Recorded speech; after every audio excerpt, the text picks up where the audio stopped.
जय हिंद। आज हम पढ़ेंगे क्लास 11 की हिस्ट्री। चैप्टर नंबर 7 है बदलती हुई सांस्कृतिक परंपराएं। तो ये जो चैप्टर है बदलती हुई सांस्कृतिक परंपराएं, ये यूरोप महाद्वीप का है। यूरोप महाद्वीप में अनेक देश हुआ हैं, ठीक है। और उस देश में आपका, उसी अनेक देशों में से आपका एक इटली है। तो इटली जो था, इटली में कैसे सांस्कृतिक परिवर्तन हुए, उसकी परंपराएं कैसे बदली, लोग अंधविश्वास से कैसे मतलब उजागर हुए, उसके बारे में हम बात करेंगे, ठीक है। तो बात यह है कि भाई 14वीं से लेकर 7वीं शताब्दी के अंत में क्या हुआ, जो आपका यूरोप था, यूरोप के अनेक देशों में क्या हुआ, नगरों का विस्तार होना शुरू हो गया। उस नगर में आपका एक फ्लोरेंस था, आपका वेनिस था। ये लोग ये क्या करने लगे, विस्तार करना शुरू कर दिए। और ये कला और ज्ञान के क्षेत्र में क्या हो गए, ये केंद्र बन गए। कला और ज्ञान के क्षेत्र का क्या बन गए, केंद्र बन गए। और ये कहते थे कि गांव वाले क्या है, असभ्य, और हम लोग क्या है, सभ्य। अपने आप को सभ्य समझते थे। और यहीं पे क्या हुआ करता था कि भैया यहीं पे अभिजात वर्ग रहा करते थे और अमीर लोग रहते थे। ये लोग लेखक और कवि और चित्रकारों को अपने घर में आश्रय दिया करते थे, ठीक है। ये लोग कहते थे कि जो पृथ्वी है ना, ये क्या है, ये चर्च का केंद्र है। और कहते थे कि भाई जो आपके जो ये पृथ्वी है ना, ये सूर्य का चक्कर नहीं लगाती, चक्कर लगाते हैं तो सूर्य लगाते हैं किसका, पृथ्वी का, ठीक है। ये ऐसा कुछ अंधविश्वास था, ठीक है। इटली के लोगों का, यूरोप के सारे लोगों का ये अंधविश्वास था कि भाई जो चर्च होता है, चर्च पृथ्वी का केंद्र है। तो इसी चीजों को क्या करना है, इसी चीजों को इस चैप्टर में क्या है बताएंगे, कैसे यहाँ ये सब चीजें कैसे बदला, ठीक है। इसकी संस्कृति कैसे बदली, परंपराएं कैसे बदली, सोच कैसे बदली यहाँ के लोगों की, ये बात करेंगे। तो टॉपिक लिखा हूं मैं, इटली के नगरों का पुनरुत्थान। तो इटली के नगरों का पुनरुत्थान कैसे हुआ, तो पुनरुत्थान का अर्थ होता है बदलाव, विकास, ठीक है। तो इटली में कैसे विकास हुआ, कैसे बदलाव हुआ। तो जो रोमन साम्राज्य था उसका पतन हो चुका था, विनाश हो चुका था। रोमन पश्चिम और पूर्व में था, सब दोनों का विनाश हो चुका था। लेकिन जो रोमन था बहुत बड़ा साम्राज्य था और उसमें कई देश थे, और कुछ उसमें जो राज्य थे, देश थे, वो क्या कर रहे थे, धीरे धीरे अपने ही मतलब विकास कर रहे थे, अपने क्षेत्र में विकास कर रहे थे। उसमें एक आपका था पोप जो था, ये विकास कर रहा था, लेकिन विकास पूरे यूरोप में नहीं कर रहा था। ये विकास कर रहा था तो अपने ही राज्य के क्षेत्र में कर रहा था। अभी विकास तो कर रहा था अपने ही, लेकिन ये पूरी तरीके से यूरोप में नहीं कर रहा था। उसी टाइम पे क्या था, एक बाइजेंटाइन और कुछ इस्लामिक कंट्री अपने आपस में क्या करना शुरू कर दिया, इन्होंने व्यापार करना शुरू कर दिया। व्यापार इन्होंने किया, ठीक है, व्यापार इन्होंने किया। और व्यापार जिस रास्ते से करते थे उसी रास्ते में पड़ता था एक इटली। जो इटली छोटे छोटे भागों में क्या हो गया था, बटा हुआ था, टुकड़ों में बटा हुआ था। क्योंकि छोटा सा इटली था और छोटे छोटे भागों में बट भी गया था। और जो इटली था, इटली तटवर्ती इलाकों में पड़ता था, बंदरगाह इलाकों में पड़ता था। इसका फायदा इटली को मिला। इसका फायदा किसको मिला, इटली को मिला। और इटली ने इसका फायदा उठाकर विकास किया, क्योंकि बाइजेंटाइन और जो इस्लामिक कंट्री थे व्यापार करते थे, और इसी व्यापार के बीच में पड़ता था आपका ये इटली। क्योंकि इटली एक तटवर्ती इलाका और बंदरगाह इलाका था जहां से लोग व्यापार करते थे, और इसी की वजह से इटली ने क्या कर लिया, विकास किया, ठीक है। क्या किया, विकास किया। दूसरा टॉपिक हमारा आता है, अगर आपसे कोई पूछे कि इटली का पुनरुत्थान कैसे हुआ, तो आप बताओगे बाइजेंटाइन साम्राज्य और आपका इस्लामिक कंट्री के बीच में व्यापार हुआ, ठीक है। उसी व्यापार के रास्ते में पड़ता था आपका इटली, और इटली इसका क्या किया, पूरा फायदा उठाया। उसी फायदे के साथ इटली का विकास हुआ, पुनरुत्थान हुआ। और इटली का जब पुनरुत्थान हुआ तो उसमें से आपका शहर बन गए, गणराज्य बने शहर। कौन कौन सा गणराज्य बना, एक आपका फ्लोरेंस बना, एक आपका वेनिस बना, और कुछ आपके क्या बने, कुछ आपके राज दरबारी कुछ नगर बने, जिसको मतलब संभालने के लिए राजकुमार हुआ करते थे, ठीक है। ये सब चीजें बना। और उसी में से बहुत सारे ऐसे शहर थे जो कि जीवंत शहर में नाम लिया जाता है, जैसे कि जिनेवा था आपका, ठीक है, और वेनिस था। यानी हम जीवंत शहर के नामों से हम क्या करते हैं, पुकारते हैं, क्योंकि यहाँ पे अगर कोई जाता था तो उसको बहुत ही अच्छा लगता था, और मतलब अच्छा मतलब प्रतीत होता था, ठीक है ना। ये जीवन शहरों के नाम से मतलब इनका मतलब नाम लिया जाता है, ठीक है। अब हुआ क्या कि आपका दूसरा एक टॉपिक आ जाता है, विश्वविद्यालय और मानवतावाद। तो विश्वविद्यालय, अगर आपसे कोई पूछे कि यूरोप में सबसे पहले किस, ठीक है, देश में क्या हुआ, विश्वविद्यालय खुला, तो उस देश का नाम आप बताओगे, इटली। इटली में सबसे पहले क्या हुआ कि विश्वविद्यालय आया। फिर यूरोप में अगर माना जाएगा तो इटली में सबसे पहले क्या आया, विश्वविद्यालय आया। विश्वविद्यालय दो थे, विश्वविद्यालय का नाम था पादुआ और बोलोनिया। दो ही विश्वविद्यालय थे, पादुआ और बोलोनिया।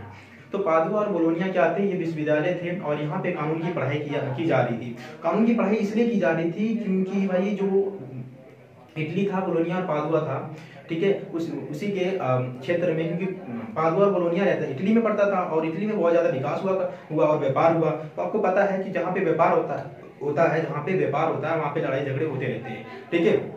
लड़ाई झगड़े होते रहते हैं, विवाद होता रहता है। तो उसी विवाद को सुलझाने के लिए यहाँ पे कानून की पढ़ाई हुआ करती थी। और जो कानून की पढ़ाई करता था वो क्या बनता था, ये बनता था वकील। और वकील लोग क्या करते थे, इसी का क्या कर रहे थे, मतलब दस्तावेज तैयार करना, ठीक है, और क्या करना, लड़ाई झगड़े हो रही है तो उसको निपटाना। तो ये सब चीजें कौन करता था, ये वकील लोग करते थे कानून की पढ़ाई करके। इसलिए वहां पे विद्यालय खुला था, विश्वविद्यालय खुला था, किसका, भाई कानून की पढ़ाई के लिए। अब क्या हुआ, एक यहीं पे क्या थे, फ्रांचेस्को पेट्रार्क थे। फ्रांचेस्को पेट्रार्क एक ऐसे व्यक्ति थे, ऐसे दार्शनिक थे जो क्या, ये लोग ये क्या कहते थे, मानवतावादी सोच के लिए, ये मानवतावादी को क्या किया इन्होंने बढ़ावा दिया। ये बोलते थे कि भैया कि आपको एक ही सब्जेक्ट को नहीं पढ़ना, आपको मानवतावादी बनना है, आपको अन्य चीजें भी पढ़नी है, अन्य चीजों के बारे में भी जानकारी एकत्रित करनी है। तो हुआ क्या था कि भाई उस समय पे जो व्यक्ति थे जिनको अन्य मतलब विषयों में उनको जानकारी थी, जैसे कि हिंदी, गणित, नीति, दर्शन, हिस्ट्री और आपका धर्मशास्त्र, इनमें जिसको रुचि हुआ करती थी, जिसको इसकी जानकारी थी, जिस अध्यापक को इसकी जानकारी जो पढ़ाते थे इसको, उसे लोग मानवतावादी बोलते थे। तो कहने का मतलब, मानवतावादी का मतलब होता है मानव के बारे में और ज्यादा गहन जानकारी एकत्रित करना और अन्य सब्जेक्टों में, अन्य विषयों में क्या करना, मतलब ज्ञान प्राप्त करना, गहन ज्ञान होना और रुचियां होना, उसी को क्या बोला जाता है, मानवतावादी बोला जाता है। तो हुआ क्या, इसके बाद क्या हुआ, जो फ्लोरेंस था, फ्लोरेंस में भी क्या हुआ, विश्वविद्यालय खुला। ये विश्वविद्यालय जो आपके पेट्रार्क थे उन्हीं के नगर निवास में क्या हुआ था, खुला था। ये खुला था 13वीं शताब्दी में, लेकिन जो आपका ये था फ्लोरेंस जो विश्वविद्यालय था वो क्या नहीं कर पाया, फ्लोरेंस विश्वविद्यालय 13वीं सदी में विकास नहीं कर पाया। विकास नहीं कर पाया, इसके कारण बहुत थे, ठीक है, इसलिए विकास नहीं कर पाया। लेकिन धीरे धीरे क्या हुआ, 15वीं शताब्दी में क्या हुआ, ये विकास किया। विकास ये बहुत तेजी से किया और विकास करने में, ठीक है, और फ्लोरेंस को बसाने में दो लोगों का मतलब योगदान ज्यादा है। उनका नाम, एक का नाम है दाते अlighieri। क्या नाम है, दाते अlighieri। एक थे आपके जोटो, ठीक है। तो दाते जो अlighieri थे, ये पेशे से क्या थे, पेशे से ये क्या थे, ये थे पेशे से लेखक। क्या थे, लेखक। ये क्या थे, ये किसी भी धार्मिक और संप्रदाय से जुड़े हुए नहीं थे, ये लिखते ही थे, मतलब लिखते थे धार्मिक चीजें, ठीक है, लेकिन किसी भी धार्मिक और संप्रदाय से जुड़े नहीं थे। एक थे आपके जोटो। जोटो क्या थे, चित्रकार थे। ये चित्र ऐसा बनाते थे जिसे देखकर आपको लगे कि ये चित्र क्या है, एकदम सजीव चित्र है, ठीक है, ऐसे ये लोग थे। इन्होंने क्या किया था, फ्लोरेंस को बसाने में, विकास करने में बहुत ज्यादा योगदान दिया था। कौन दिया था, जोटो और दाते। अब टॉपिक आता है आपका दूसरा टॉपिक है इतिहास का मानवतावादी दृष्टिकोण। तो इतिहास का जो मानवतावादी दृष्टिकोण है, देखो अगर आप जाओगे यूरोप में जाओगे, इटली में जाओगे, तो वहां पे क्या था, वहां पे चर्चों का क्या था, चर्चों का सब कुछ क्या था, चर्च क्या थे, शक्तिशाली थे, ठीक है, और वर्चस्वशाली थे। कौन थे, चर्च थे। ये लोग क्या कर रहे थे, वहां के लोगों के ऊपर अपना दबाव बनाते थे और ये लोग जो कहते थे वही लोग करते थे, क्योंकि लोग क्या करते थे, चर्च के अंधविश्वासों में फंसे हुए थे। चर्च जो कहेगा वही ये लोग करते थे, ठीक है ना। तो अंधकार युग था वहां पे, क्या था, अंधकार युग। सब कुछ क्या था, अंधकार था, अंधविश्वास था, ठीक है। ये लोग मानवतावादी नहीं थे, ये लोग अन्य विषयों को नहीं समझते थे, मानवतावादी की सोचों पे नहीं चलते थे। ये बस धर्म के बारे में जानकारी इनको ज्यादा थी और धर्म के बारे में ये जानना भी चाहते थे, ठीक है। तो इसमें क्या है, इस चैप्टर में आपका इतिहास की मानवतावादी जो दृष्टिकोण है वो दृष्टिकोण आ जाती है। जैसे कि 5 से 9वीं शताब्दी में अगर जब तक जाओगे तो आपको अंधकार युग दिखेगा। जैसे ही 9वीं से 11वीं शताब्दी में जाओगे तो आपको आरंभिक युग दिखेगा। जैसे ही आप 9वीं से 11वीं से आप 14वीं शताब्दी में जाओगे तो आपको क्या दिखेगा, उत्तर मध्य, ठीक है, उत्तर मध्य युग दिखेगा आपको। अब जैसे आप 15वीं शताब्दी में जाओगे तो आपको क्या दिखेगा, आधुनिक युग दिखेगा। और आधुनिक युग में क्या होगा, आधुनिक युग में ही क्या हुआ, मानवतावादी सोच के लोग आए और अन्य सब्जेक्टों में उनकी रुचियां आई और ये क्या किया, बदलाव करना शुरू किया, ठीक है। तो बदलाव हुए। अब आपका आ गया विज्ञान और दर्शन अरबियों का योगदान। विज्ञान और दर्शन अरबियों का योगदान। तो क्या था कि जो आपका ये था, इटली था, इटली और यूरोप के अन्य, ठीक है, राज्यों में, ठीक है, शहरों में, नगरों में क्या हुआ था कि वहां पे मतलब ये जो मानवतावाद सोच तो आई, लेकिन ये मानवतावाद जो सोच थी ना, ये फैली नहीं पूरी जगह। क्यों नहीं फैली, फैलने का कारण ये था कि भाई जो यूरोप के लोग थे, यूनानी लोग जो थे, फ्रेंच के लोग थे, स्पेन के लोग थे, ठीक है, ये लोग क्या करते थे, ये अपने ही लैंग्वेज में क्या किए थे, ये भाषा में क्या कर रहे थे, ये बुक को लिखा करते थे। और उसको क्या हुआ था ना कि उसको दूसरे जैसे देश के लोग पढ़ नहीं पाते थे, क्योंकि उनको इस भाषा का एक ज्ञान नहीं था, इसलिए पढ़ नहीं पाते थे। तो इनका जो मानवतावादी जो दृष्टि था, सोच था, ये क्या हो रहा था, पहुंच नहीं पा रहा था अन्य देशों में, ठीक है। जैसे कारण क्या हुआ, मानवतावादी बहुत सारे देशों में नहीं फैल पाया। लेकिन क्या हुआ ना कि जो प्लेटो और अरस्तु जो थे यूनान के थे, इनके बुकों को कुछ अरब के लोगों ने क्या किया, पढ़ना शुरू कर दिया। अब इन्होंने क्या किया, पढ़कर और इससे मतलब पढ़कर इन्होंने क्या किया, इसका अनुवाद करना शुरू किया, मतलब ट्रांसलेट करना शुरू कर दिया। अनुवाद मतलब अपनी भाषा में, ये अरबी भाषा में ये इसको छापने लगे, प्लेटो और अरस्तु की कही हुई बातें। और प्राचीन समय में जो भी आपके लेखक थे उनकी बुकों को उठाया और उसे पढ़ा और उसमें जो भी उनको अच्छी बातें लगी, मानवतावादी सोच की बात जो अच्छी लगी, उसको क्या किया, इन्होंने अपनी भाषा में लिखकर उसका अनुवाद किया और अपने ही देश में नहीं, अन्य कई देशों में क्या किया, इसका इन्होंने प्रचार प्रसार किया, ठीक है। तो इन्होंने ऐसा किया। फिर हुआ क्या कि भाई विज्ञान में भी फिर इस प्रचार प्रसार किया इन्होंने। और इसके साथ साथ क्या हुआ, कला का भी इन्होंने प्रचार किया। कैसे किया, क्योंकि उस टाइम पे बहुत सारे क्या थे, कलाकार भी थे, जैसे चित्र बनाने वाले हो गए, ठीक है, उनका भी इन्होंने क्या किया, प्रचार प्रसार किया। हुआ क्या था कि जो चित्र उस समय था ना, चित्र बनाने में एक आता है आधुनिक युग में, अगर किसी का नाम लोगे कि चित्र में, जो चित्र में सबसे अच्छे थे आधुनिक युग में, तो उनका नाम था दोनों तल्लो। क्या नाम था, दोनों तल्लो। तो दोनों तल्लो जो ऐसे व्यक्ति थे जो ऐसा मतलब कोई भी चित्र बना दिया करते थे ना, उसे ऐसा लगता था देख के कि ये जीवंत चित्र है। कैसा है, जीवंत चित्र है। मतलब किसी भी ऐसे चित्र में जो भी नॉर्मली ये चित्र है, उसमें क्या करते थे, जान डाल दिया करते थे अपने कला के माध्यम से। तो दोनों तल्लों का नाम आता है आधुनिक चित्रकारों में, ठीक है, जिन्होंने क्या करते थे, ऐसे चित्र बनाते थे जिसे देखकर लोग आश्चर्यचकित हो जाते थे, ठीक है ना। तो ये सब चीजें था। और क्या हुआ, ऐसे चित्रकारों ने क्या किया, धीरे धीरे विज्ञान का सहारा लेना शुरू कर दिया। किसका सहारा लेना शुरू कर दिया, विज्ञान का।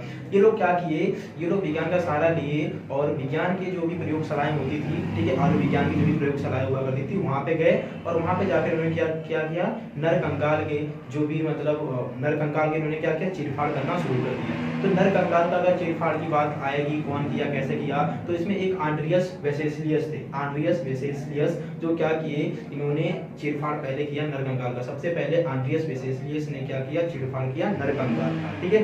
ये सब चीजें हुआ और धीरे धीरे क्या हुआ कि जो आपके चित्रकार थे, इन्होंने क्या किया, विज्ञान की मदद से इन्होंने 3D पिक्चर बनाना शुरू कर दिया। 3D पिक्चर ये होता है, जैसे हिंदी में बोलते हैं त्रिआयामी। इसका मतलब ये होता है कि जैसे कि आप 3D पिक्चर जब देखते हो ना, तो आपको ऐसा लगता है ना कि मतलब जैसे कि आपको मैं एग्जांपल देता हूँ, जैसे रोड पे क्या होता है, 3D पिक्चर बनी होती है, ठीक है ना। तो अगर हम दूर से देखते हैं ना, तो हमें लगता है कि यहाँ पे क्या ब्रेकर है, लेकिन जैसे ही हम पास जाते हैं तो हमें ऐसा लगता है कि कुछ नहीं है, ठीक है ना। तो 3D ऐसा आपको प्रतीत लगेगा, जो रहेगा नहीं वो आपको दिखेगा, ठीक है, 3D में, है ना। तो ये सब चीजें हुआ विज्ञान के माध्यम से और अरबियों ने बहुत ज्यादा क्या किया, योगदान दिया, क्या करने के लिए, मानवतावादी सोचों को बढ़ाने के लिए। अब आगे कलाकार और यथार्थवाद। कलाकार में यथार्थवाद मतलब कि बदलाव होता है। तो कलाकारों में क्या हुआ, बदलाव आना शुरू हुआ।